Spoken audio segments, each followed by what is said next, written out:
Hi yo-yo viewers, subscribe చేసేటప్పుడు అక్కడ ఉండే గంట సింబల్ ను ప్రెస్ చేయడం మర్చిపోవద్దు. సినిమాలకి రివ్యూలు రాసుకుంటూ ఏదో సినిమా వాళ్ళకే పరిచయం ఉన్న కత్తిని బిగ్ బాస్ ద్వారా ప్రజలకు తెలిసేలా చేశాడు జూనియర్ ఎన్టీఆర్.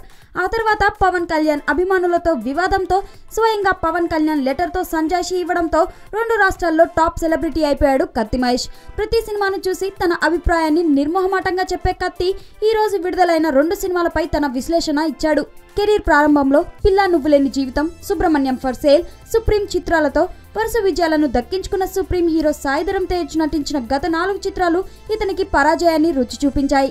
తాజాగా సాయి చేసిన ఇంటెలిజెంట్ సినిమాకి కత్తి మహేష్ రివ్యూ ఇచ్చారు. సినిమాలోను 5 పాటలు సౌండ్ పొల్యూషన్ కు కారణమవుతాయి.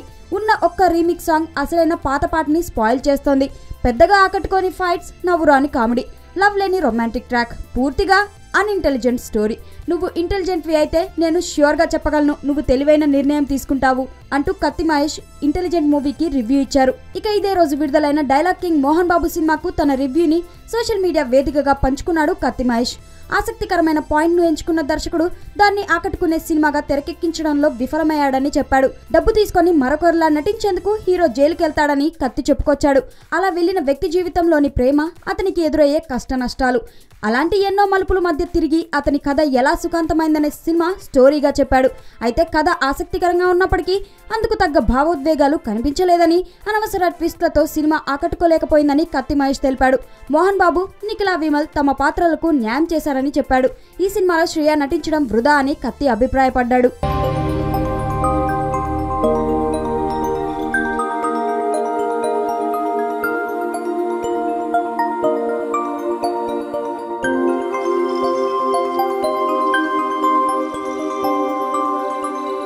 ఈ వీడియో గనుక మీకు నచ్చినట్లయితే లైక్ చేయండి, షేర్ చేయండి అండ్ సబ్స్క్రైబ్ చేయండి.